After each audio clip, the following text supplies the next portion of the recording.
The massive space station orbiting Kepler 442b shook violently as another wave of plasma bolts slammed into its shields.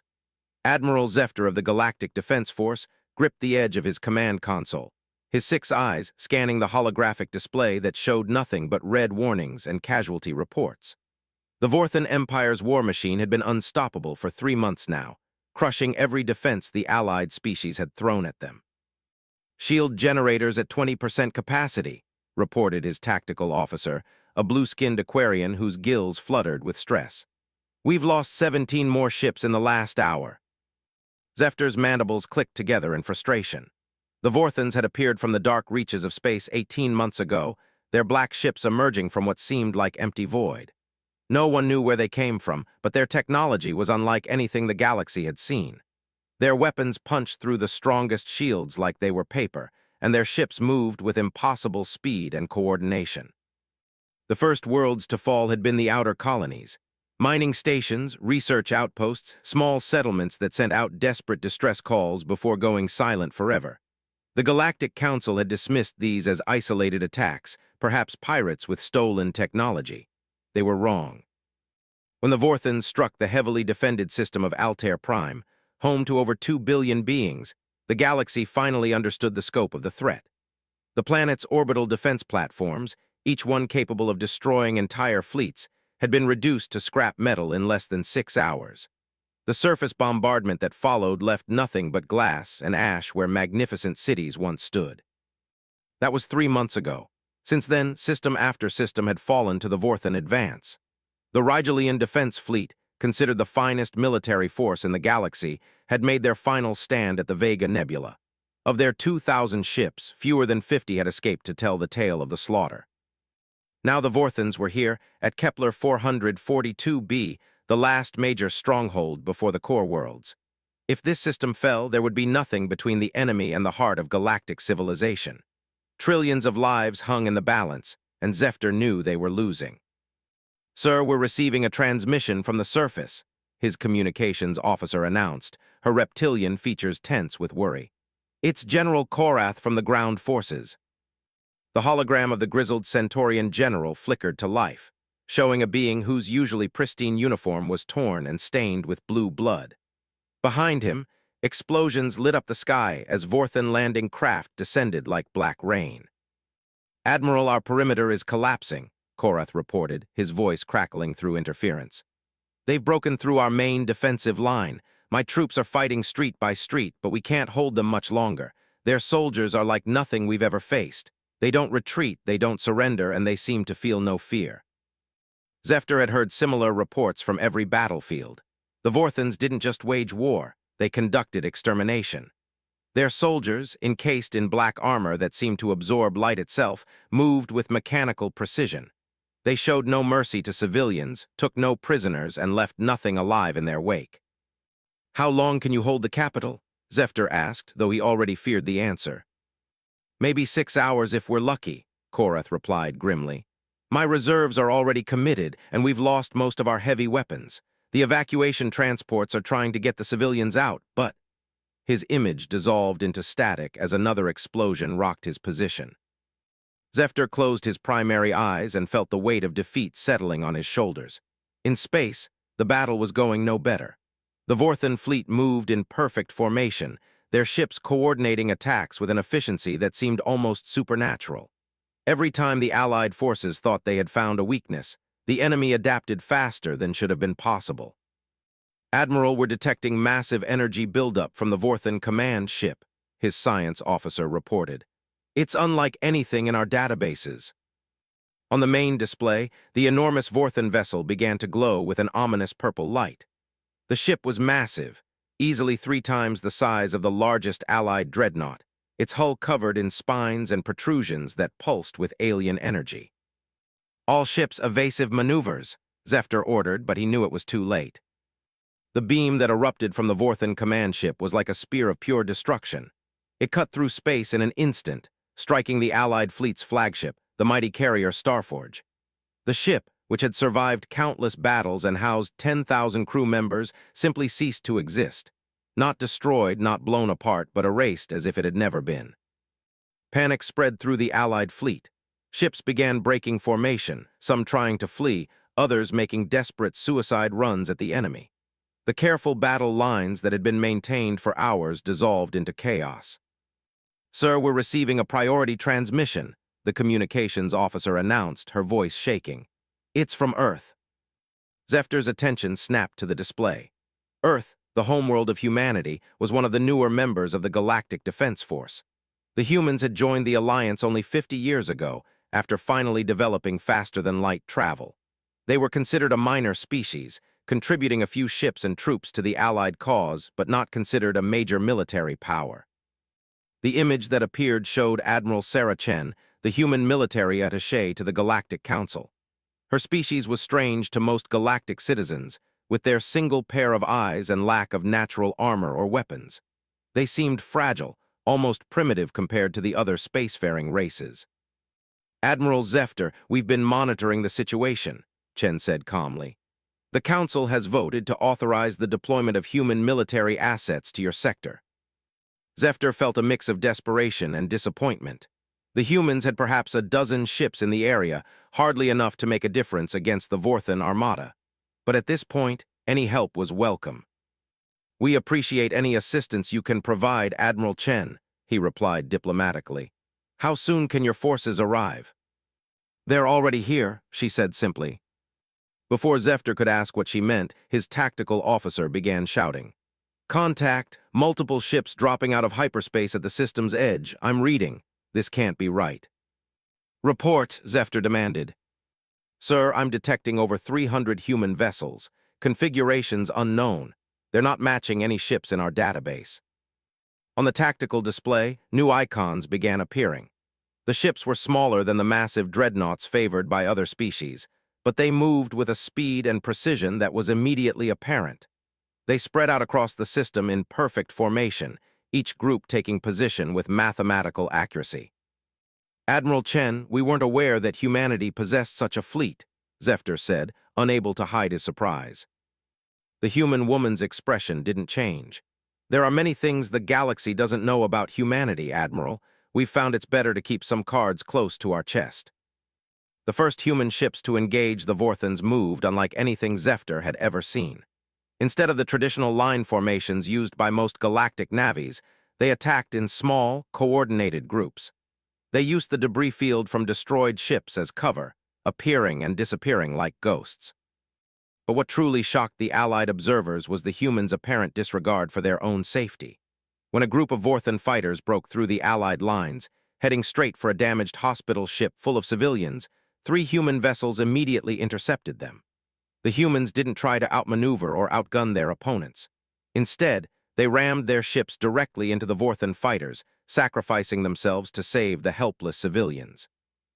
"By the 7 moons," breathed the tactical officer, "they just threw their lives away to save people they don't even know." But more human ships kept coming, and their tactics became increasingly aggressive. They seemed to have studied Vorthan weaknesses that no one else had noticed. Their weapons, while smaller than traditional galactic armaments, struck with pinpoint precision at critical system nodes. They targeted engines, weapon arrays, and shield generators with surgical accuracy. The Vorthans, who had been advancing steadily for hours, suddenly found their momentum slowing. The human ships were like a swarm of angry insects, too fast to pin down, too numerous to destroy quickly, and too determined to be intimidated.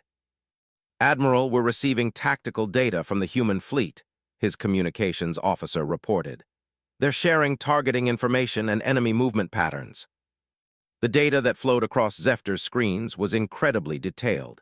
The humans had apparently been analyzing Vorthan tactics for months, identifying patterns and weaknesses that the Allied command had missed. Their ships moved with the confidence of a force that knew exactly what it was fighting. But the real surprise came when the human ground forces made contact with General Korath's beleaguered troops on the planet's surface. The reports that came back were almost unbelievable. "Admiral, you need to hear this," General Korath's voice crackled over the comm. "The humans have landed troops in the capital, but these aren't like any soldiers I've ever seen." "What do you mean?" Zefter asked. "They fight like they're already dead," Korath replied, his voice filled with awe and horror. I watched a squad of human soldiers charge a Vorthan position that had been holding us back for hours. They took massive casualties, but they never stopped coming. When their weapons ran out, they used makeshift explosives. When those were gone, they fought hand to hand. Zephyr could hardly believe what he was hearing. Most galactic species valued individual life above military objectives. The idea of soldiers willingly sacrificing themselves was almost incomprehensible.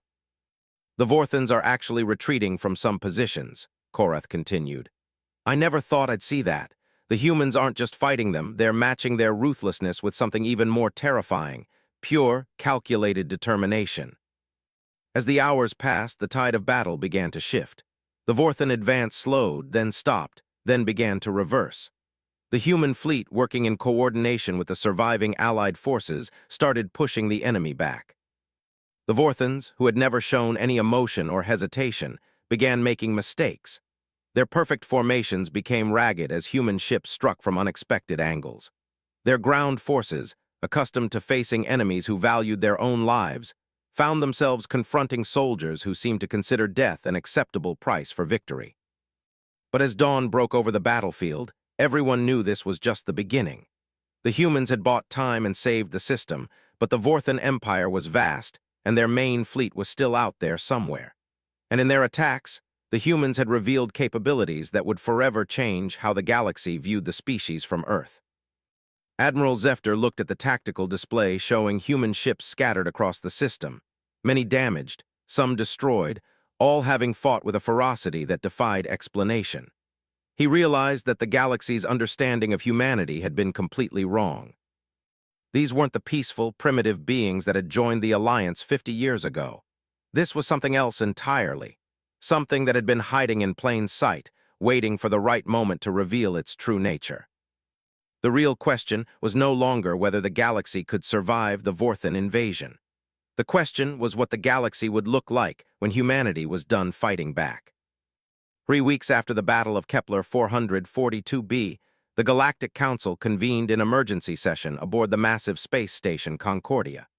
Representatives from dozens of species filled the amphitheater, their various forms creating a rainbow of colors and shapes under the artificial lighting.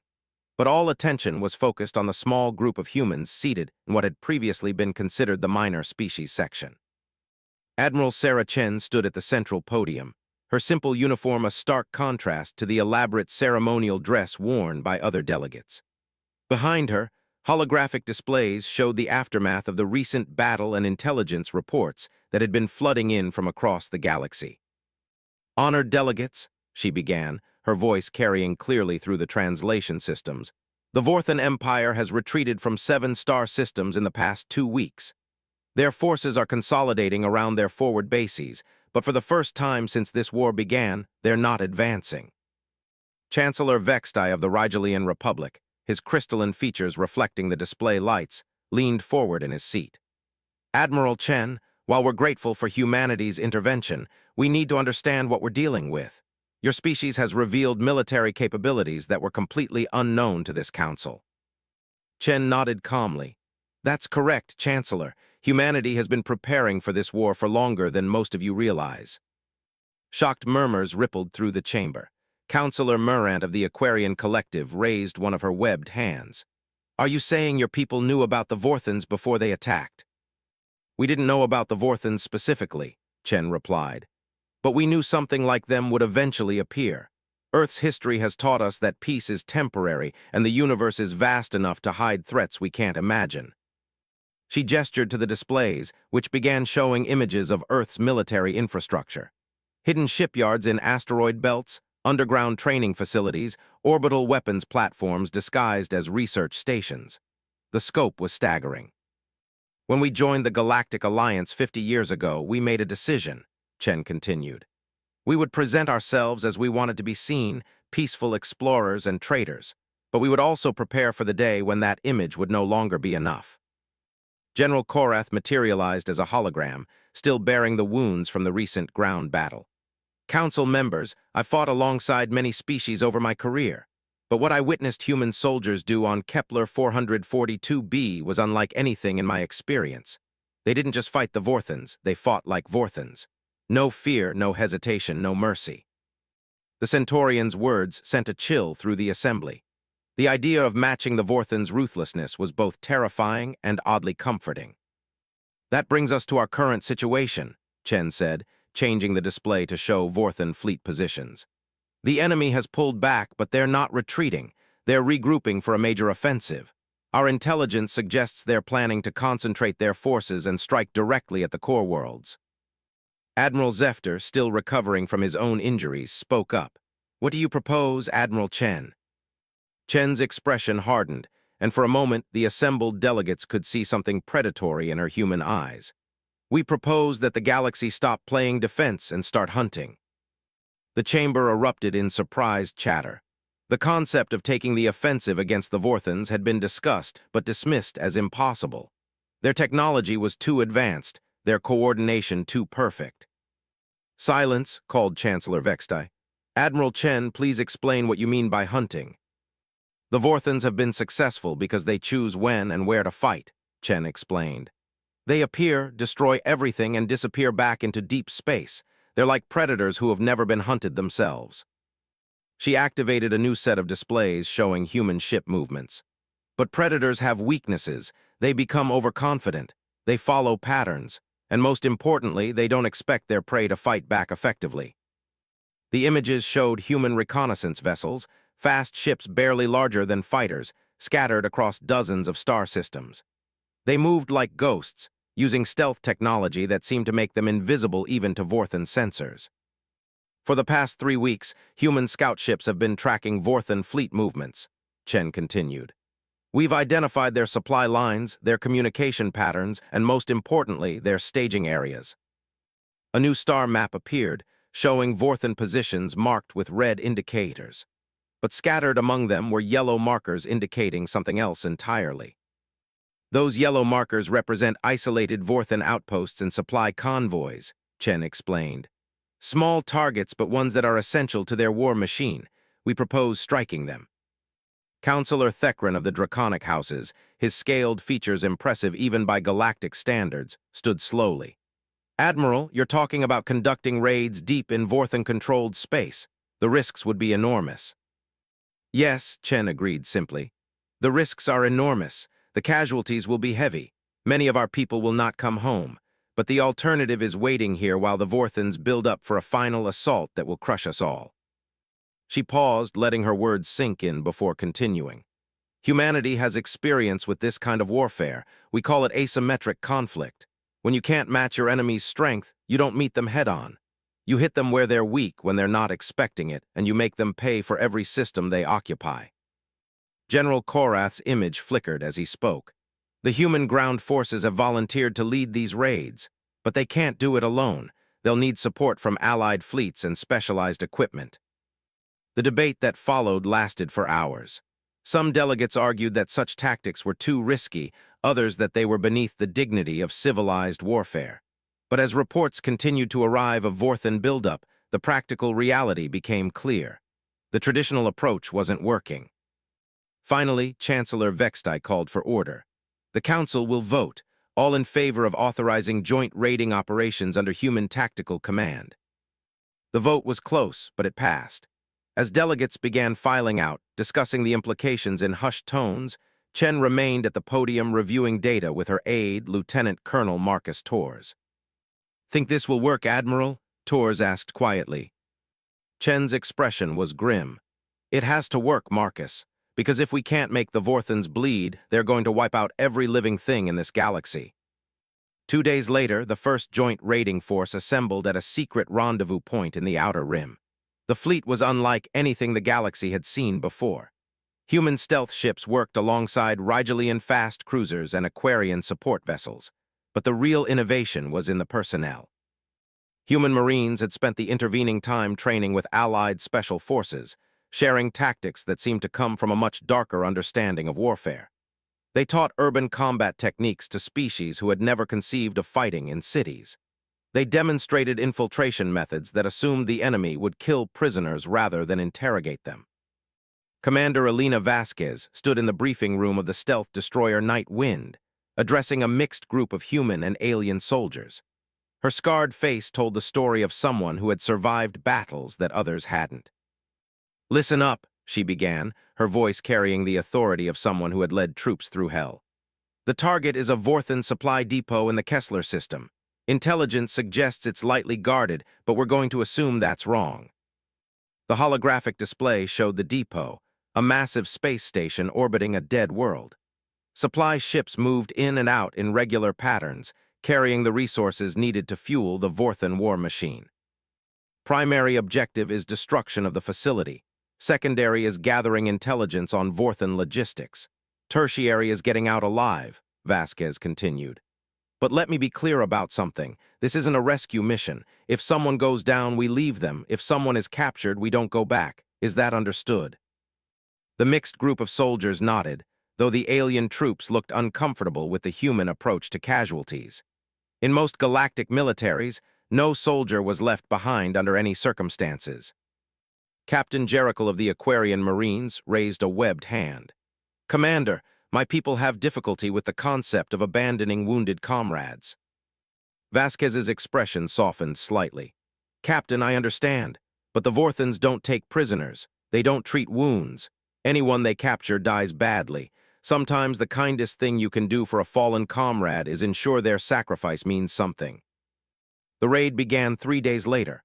The human stealth ships slipped through the Kessler system's outer defenses like shadows, their advanced technology making them invisible to Vorthan sensors. Behind them came the faster Allied vessels, ready to strike once the humans had disabled the station's defenses. The attack started with precision strikes from human snipers aboard infiltration pods. Vorthan sentries on the station's outer hull simply vanished, picked off by soldiers who had trained to kill from impossible distances. Within minutes, critical defense systems went offline. Then the real assault began. Human and Allied troops poured into the station through breached airlocks and maintenance shafts. The fighting was brutal and close quarters, exactly the kind of combat that humans seem to understand instinctively. The Vorthans, caught off guard for the first time in the war, fought back with their usual mechanical precision. But they found themselves facing enemies who seemed to anticipate their moves. Human soldiers used the station's own structure against them, turning corridors into kill zones and rooms into traps. Demolition team, report. Vasquez's voice crackled over the comm as she led her squad through the station's central hub. Charges set on the main reactor and supply stockpiles, came the reply. We've also found something interesting in the command center. Vasquez fought her way to the command section, where human technicians were frantically downloading data from Vorthan computers. The information flowing across their screens was staggering in scope. Commander, you need to see this, Sergeant Kim called out, his fingers flying over alien controls. These aren't just supply records, this is operational data for the entire Vorthan fleet. The implications hit Vasquez immediately. If the intelligence was accurate, they had just uncovered the locations of every major Vorthan base, fleet movement schedule, and planned operation. It was a treasure trove that could change the entire course of the war. How much can you copy? She asked urgently. Maybe 60% before we have to blow this place, Kim replied. But Commander, there's something else. According to this data, the Vorthans aren't just planning to attack the core worlds. They're planning to sterilize them completely. Every planet, every station, every living thing. The countdown timer on Vasquez's wrist showed 2 minutes until detonation. Around the station, her troops were fighting running battles with Vorthan reinforcements who had beamed in from nearby ships. The mission was succeeding, but barely. All units prepare for extraction, she broadcast. 30 seconds until fireworks. The evacuation was controlled chaos. Human and Allied soldiers fought their way to extraction points while covering each other's retreat. The Vorthans pressed their attack desperately, seeming to understand that something critical had been compromised. As the last transport cleared the station's docking bay, the charges detonated. The supply depot vanished in a ball of expanding plasma, taking with it resources meant to support the Vorthan advance for months. But as the raiding fleet jumped to hyperspace, the real impact of the mission was just beginning to be understood. The intelligence they had gathered would reveal the true scope of the Vorthan threat, and it would force humanity to reveal capabilities that would shock even their own allies. The hunt had begun, and neither side would ever be the same. The intelligence gathered from the Kessler raid changed everything. In the deep bunkers beneath Earth's surface, military leaders from across the galaxy gathered around holographic displays that showed the true scope of the Vorthan Empire. What they saw there would haunt their dreams for years to come. The Vorthans aren't just conquering territory, Admiral Chen explained to the assembled commanders. They're systematically exterminating every form of life they encounter. According to their own records, they've already sterilized over 200 worlds. The holographic display showed world after world marked with the red designation for cleansed. Each marker represented billions of lives erased, entire ecosystems reduced to sterile rock and metal. General Harrison Burke, Earth's highest-ranking military officer, stepped forward. Unlike the diplomats the galaxy had grown used to seeing, Burke was clearly a soldier. Scars marked his weathered face, and his eyes held the hard look of someone who had seen too much war. "Ladies, gentlemen, and honored beings," Burke began, his voice carrying a weight that made everyone in the room pay attention. "The time for half measures is over. The Vorthans have made their intentions clear. This isn't a war for territory or resources. This is genocide on a galactic scale." He gestured to the display, which shifted to show Vorthan fleet movements. "Their main armada is moving toward the core worlds. Our intelligence suggests they plan to begin systematic extermination operations within 6 weeks. But there's something else you need to know." The display changed again, showing data that made several alien officers recoil in horror. The Vorthans weren't just planning to destroy the core worlds. They had detailed plans for hunting down every single colony, every space station, every ship that might carry survivors. "They intend to wipe out every trace of galactic civilization," Burke continued. "Every species, every culture, every memory of our existence. When they're done, it will be as if we never existed at all." Chancellor Vextai, who had arrived on Earth for this meeting, spoke up with difficulty. "General Burke, surely there must be some way to negotiate, some compromise we can reach." Burke's laugh was harsh and bitter. "Chancellor, these beings don't negotiate. They don't compromise. They don't even seem to understand the concept of mercy. We've analyzed their psychology based on captured data, and the conclusion is terrifying." He activated a new display showing Vorthan behavioral patterns. "They view any form of life that isn't them as a contamination to be cleansed. In their minds, they're not committing genocide. They're performing a necessary sanitation operation." The room fell silent as the implications sank in. Several delegates looked physically ill, while others stared at the data with growing horror. "So what do we do?" Admiral Zefter asked quietly. Burke's expression grew even darker. "We do what humans have always done when faced with extinction. We fight with everything we have, and we make sure that if we're going down, we take as many of them with us as possible." The display changed one final time, showing information that had been classified at the highest levels for 50 years. Hidden shipyards in distant systems, weapon development programs that had been disguised as civilian research, military units that officially didn't exist. "When humanity joined the galactic community, we made a decision," Burke explained. "We would be peaceful, cooperative members of the Alliance, but we would also be ready for the day when being nice wasn't enough." The scale of human military preparation was staggering. Entire asteroid belts had been converted into weapons manufacturing facilities. Whole planets had been turned into training grounds for the kind of brutal warfare that the rest of the galaxy tried to forget existed. "For 50 years, we've been building a war machine designed for one purpose," Burke continued. "To fight an enemy that couldn't be reasoned with, couldn't be deterred, and wouldn't stop until either they were destroyed or we were." Admiral Chen activated her personal display, showing fleet deployments that had been moving into position for weeks. "We have over 5,000 ships ready for combat operations, but these aren't the exploration vessels and light cruisers that the galaxy has seen. These are warships built for one purpose only." The specifications that appeared on screen made the alien observers gasp. These ships were designed around principles that seemed alien to galactic military thinking. No luxury quarters, no diplomatic facilities, no provisions for prisoners or civilians.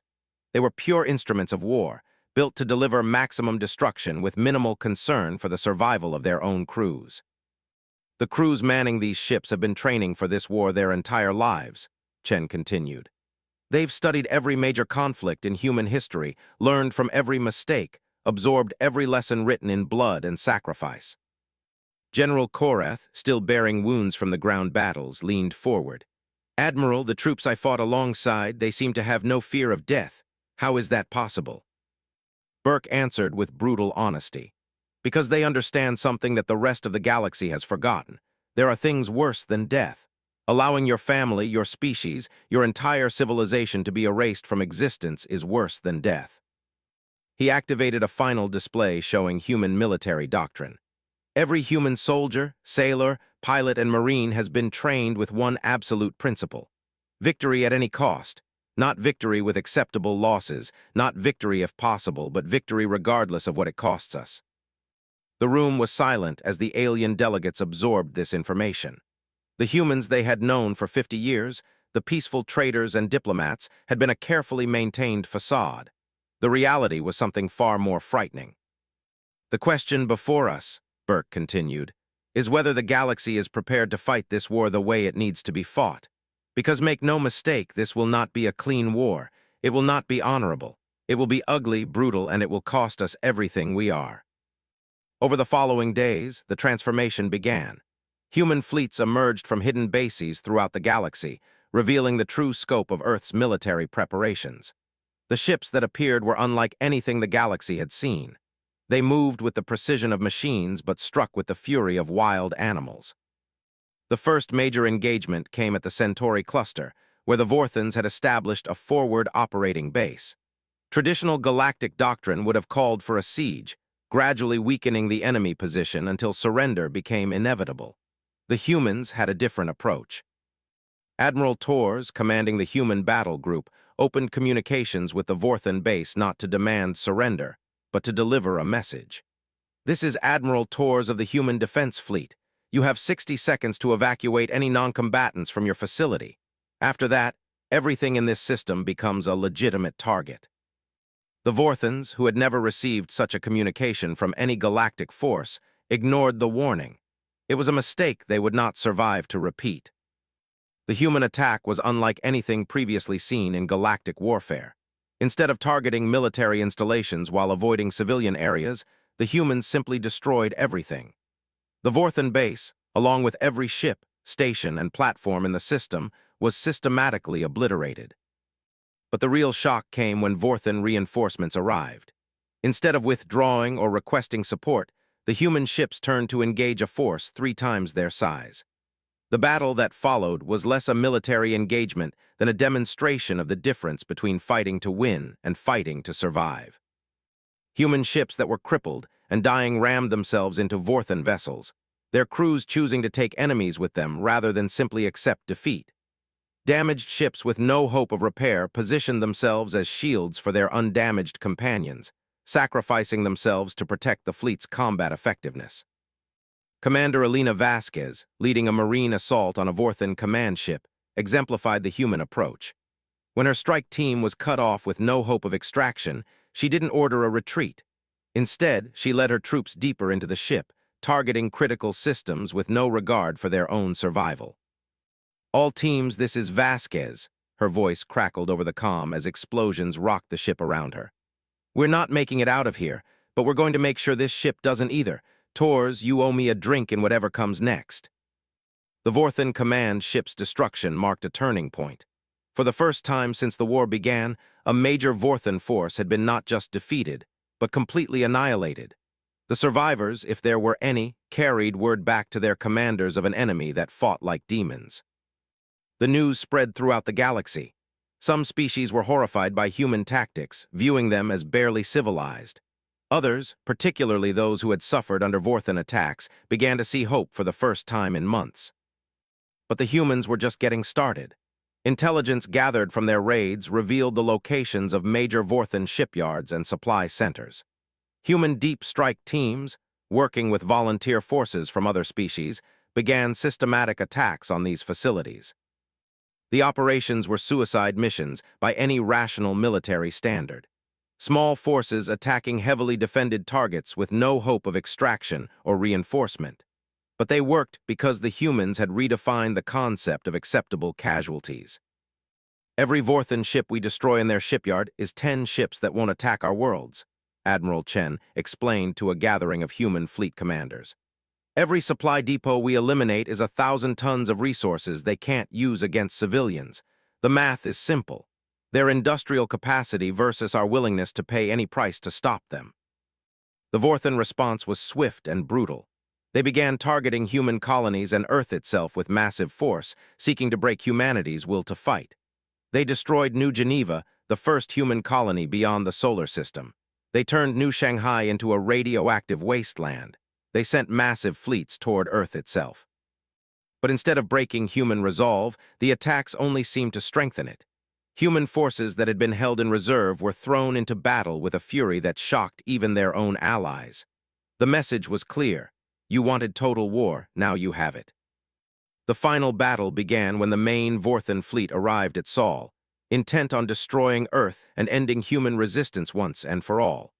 What they found waiting for them was not a desperate defense, but a trap 50 years in the making. Every asteroid in the system had been weaponized. Every piece of space debris concealed missiles or mines.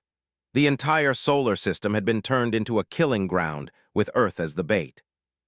General Burke stood in the command center beneath the Swiss Alps, watching displays that showed thousands of ships converging on his homeworld. Around him, human officers worked with calm efficiency, implementing plans that had been decades in preparation. All units, this is Burke, he broadcast to every human ship, station, and ground installation in the system. Today we find out what we're really made of. Remember, we're not just fighting for Earth, we're fighting for the right of life to exist in this galaxy. Make it count. The battle that followed would be remembered as the moment when the galaxy learned the true face of humanity. When pushed to the absolute brink of extinction, when facing an enemy that offered no quarter and showed no mercy, humans revealed themselves to be something that their peaceful facade had hidden. They were survivors, they were warriors, and when everything they loved was threatened with annihilation, they became something that even the Vorthans had never encountered before. They became willing to pay any price, accept any sacrifice, and commit any act necessary to ensure that their enemies shared their fate. The war was far from over, but it would never be the same. The galaxy had seen what humans became when they stopped pretending to be civilized, and both allies and enemies would remember that lesson for generations to come.